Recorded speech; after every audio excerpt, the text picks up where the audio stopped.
What is good, guys? Charles here from Team COG, coming to you guys with a post-commentary duel videos from locals at Table 1. Sadly, look, we couldn't do a verse series this week because I don't go to work, which sucks.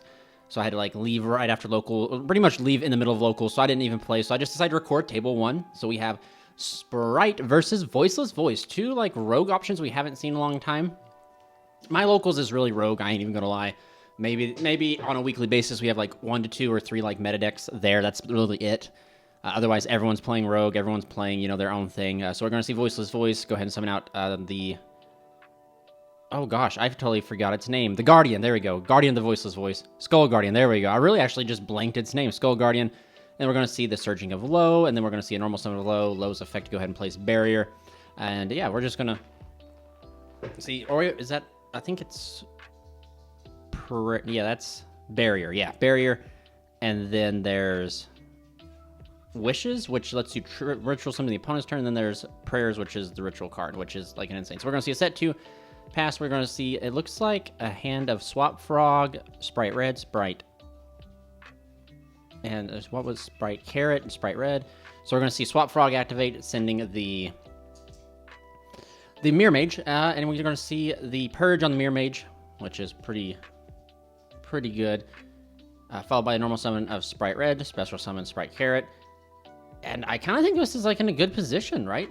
He has the monster negate. He has a monster and trap negate ready to check, but he has Fuaros and a Ghost Ogre, so he really can't do... He's in a difficult position. So he goes into Sky Cavalry. Sky Cavalry is just the ability to bounce the Skull Guardian. And we're just going to imperm on the Sky Cavalry. And that's probably going to... With knowing his hand, that's probably all that she wrote. Especially since you can't battle low, you have to go into the Sky Cavalry and you'll die there. So hindsight, right? Maybe the line was to keep the carrot, but then doesn't. I feel like Sky Cavalry just gets negated by Skull Guardian at that point. So it was 50-50 shot. I feel like both ways he just kind of lost. Oh, having Fuaros in his hand, drawing Fuaros, I think for turn, I think he had it in his opening hand. Just wasn't good enough. And Ogre, I think he had to draw Ogre for turn because why wouldn't you? Ogre the Skull Guardian, right? So he must have drew Ogre for turn, which is just unfortunate. So anyway, we scoop it up and go on into that all-important game number 2, where we're going to see Spright take the first play here. He gets the opening move, and we'll see if the Voiceless Voice can counter it. So we have Tactics, Ash, Starter, and Pot of Prosperity. So he's going to go ahead and activate the Starter here, which is interesting because I watched this. So he goes main phase Starter, and I feel like this is a huge misplay here. So he goes into Blue to attempt to grab, and I think so he grabs the Jet, and he on resolution hits withdrawal. So I think this is where we were talking he should have possibly done this in the draw phase. But since he didn't do in the draw phase, he's going to get to use Tactics because he's going to get to look at the hand, shuffle back that important piece. That Starter looks like we have Prayers, and I'm trying to get a look at the Voiceless hand here. Prayers. We see Spright Jet get summoned out. Can't search, sadly. Another Droll, and we're gonna see the Spright player go up into the Sprint, sending the Angler to summon out the Beavers. See double Beaver. I think we just make Gigantic to detach the summon from the deck. So even under Droll, this deck's doing pretty solid. Arguably he has Pot of Prosperity in his hand too. So, that could definitely help. But, this board's pretty solid underneath the Droll because I believe it's a Monster Negate, and the Sprint was something that's special, something you can detach from XYZ and you can bounce a card. So this is, nothing to be too, scared of. So, he's going to go ahead and fire Starter. Starter's going to go ahead and summon out the Carrot, which is a Trap Negate. So now he has a Monster Negate, a Trap Negate, and a Bounce, and all that was established underneath the Droll. And he has an Ash in hand. So, the Spright player's playing pretty solid. He's going to pitch the Fiendsmith Engraver. Interesting. And it's going to be hit with Ash. He's going to go ahead and activate the Barrier. Interesting. He's going to tribute to negate the Barrier, and the Voiceless Voice player is just going to scoop it up there, not having any extension. And his cards are all known. He had the Ritual Spell and the Droll full, and then Spright player could definitely go for game that next turn. So Voiceless getting to take it first here, take the first move in this all-important game number 3. We see a normal summon a Diviner. I do apologize for the glare. I just cannot beat the Diviner. But we see Call by the Grave activated on the Ash of the Diviner, sending the Trias Arc from the deck. Triarch's going to tribute the Diviner to summon itself, triggering the Diviner to summon out low. Low is going to place down the barrier, I believe. Yep. But when he activates the barrier, it's going to be met with a Ghost Ogre, which is pretty brutal here on the Voiceless. That card is so insane. Like, like, good on, for having that. We're going to see a Link 2 into Moon, Moon into Requiem. Requiem's going to bring out Lacrima, I believe. Lacrima's effect, he's going to go ahead and send another Engraver. Engraver's effect, shuffle back the Moon. And then we're probably going to see a Link 2 here. Yep, into Sequence. I do apologize for the glare, like I said. That's just one thing I cannot beat at this Locals. Sadly, I can't do it unless I bring in, like, my whole elaborate setup to, like, block the light. Like, I can't do it. But we're going to go into Agmunde. Agmunde bring back out the Desiree. And the end board's going to be a Desiree that can negate up to 5 cards. It looks like he has Ash Blossom in his hand, which is interesting. You guys will see why. We never saw the Beaver. Beaver effect here. We see that right here. I even put the note in because I knew I'd forget. He dashes here, but he can't Ash because the Ash was called by the Graved. So he technically can't do that. But luckily enough, they catch it and they repair the game state. So the only thing missing will be just the extra Beaver, which I don't know if that would, like, change the outcome here at all. Really, it doesn't. Truly. I don't know if, excuse me, it doesn't change the outcome, but I don't know if this would change, like, the Spright player's line that he'd go through. But all I know is we end up catching it here shortly. But dude, remember, guys, we're all human. Disclaimer in the beginner. Be nice in the comments. No need to go savage someone like you haven't misplayed or you haven't ashed when it's been called by, right? But anyway, we see Gigantic fire off getting the blue. The blue is going to go ahead and grab out the red. And then we're going to see Droll activate here. Which is... I don't know how major that is. Because now we're just staring down a huge Desiree. Special summon out red. So yeah, this is like a huge catch. I guess arguably... I don't know how it'd be ruled if it was... I don't know how a judge would rule this type of play, actually. Because it's, like, already progressed to a point. Right? So, like, you've already progressed so far back.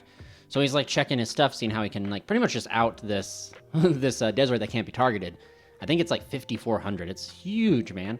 So he's, like, looking at his graveyard, he's checking, and this is where I think the player, he's like, hey, you can't use Ash because of, you saw the call by, so we just get the extra body out here, which might be the thing. I don't know how, like, Konami, or how judges would rule this, but remember, it is Locals, too. So do keep that in mind. I just don't know how... I know there's, like, a mosquito. I don't know. Maybe you link into SP, banish the sequence, and then you try to make, like, the mosquito, and give the mosquito counter to Desiree, and you just whack into it multiple times. That's how I've died by this deck, by that little flipping mosquito just sacking me for 6 or 7 times in a row. Kind of wild. But right now it's just trying to finagle the board, which I know it doesn't seem like there's a lot, because I believe Desiree can still fire off its negate. I haven't seen any issue or any movement where he's pretty much signified that he's used the Desiree yet. So he goes sequence here, because he's losing the Desiree, which he's okay with, or he's losing the sequence, so now Desiree can be targeted. Maybe we see the climb up into SP Little Knight. Little Knight to banish the sequence, or not to banish the Desiree, excuse me. Sequence is gone.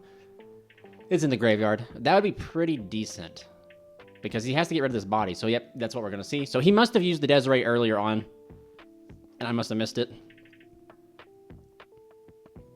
We pass turn. We have Gigantic plus Little Knight, and we see the Voiceless player have prayers, and then the old man do I forget his name. He's Surveus or something like that. The Ancient and Ascended.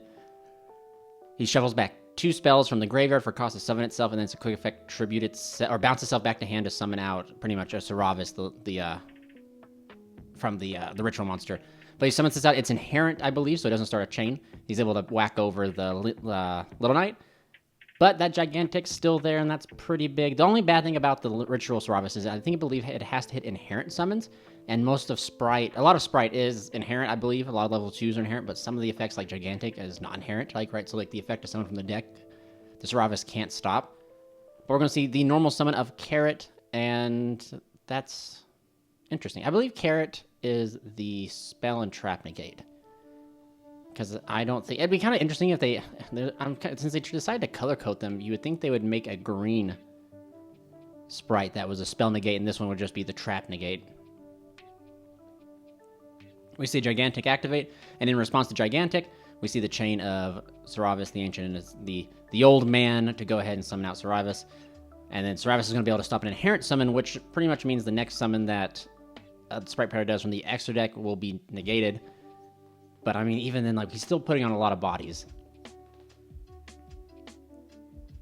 Special out Jet. And then Jet's effect's going to search out a Speller Trap, which could be Starter, could be Cross, which again, yeah, Starter's an insane card. I believe this card's back at 3. It's kind of nice. Like, this card, I enjoy, like, cards that, or decks that have, like, cards like this is pretty cool. He does take life every time he activates Starter, but now he literally has a monster effect out to check the Saravis, which is pretty cool. I'm just kind of catching, like, his extra deck a little bit, just trying to see, like, if he plays the Mosquito. But really, he just kind of has to force the Saravis, and then he can just poke in for a lot of damage. I mean, not a lot of damage. All the Sprites aren't too big. I think Gigantic's the biggest one out there. So, like, potentially he can still poke in for, like, maybe enough for lethal, probably. I just know every time that I've played this deck, they've always, like, done the Mosquito thing to me. I have a really good record against Spright, believe it or not. I have not lost to a single Spright player since the banning of Spright Elf. I've always played against multiples ones in events and stuff like that, but they always get me one game, regardless, and it's always with that damn Mosquito. But I've had, like, a really good record of not losing to a Spright player since Elf's banning. But, yeah, that Mosquito always catches me off guard because it's just so easy to make. So we're going to see an overlay here into... Okay, I've never seen this card before in my life. That's interesting. Yep. I don't think I've seen this card before at all. So it must be a detach and a banish? That's kind of wild. Interesting, okay. Interesting. I do apologize for not knowing this guy's name, but we're going to see another XYZ summon here into, I know, Cat Shark. Yes, we see Cat Shark, RIP Bahamut Shark. But we're going to see the Reborn back of the Nimble. We're going to see another overlay here. This is just trying to get enough for lethal, essentially. Trying to push through here. I don't know what... I mean, like, I know that's probably what he's just trying to do. This Spright player is just trying to stack on that damage, you know? So we're going to see Sky Cavalry, detach for Cat Shark. The math is commencing. And we're going to see a poke for lethal here. And that wraps up. Please remember, if you guys enjoy this stuff, comment down below. Most importantly, you guys out there, stay safe, stay healthy. This is Charles from Team COG, signing out.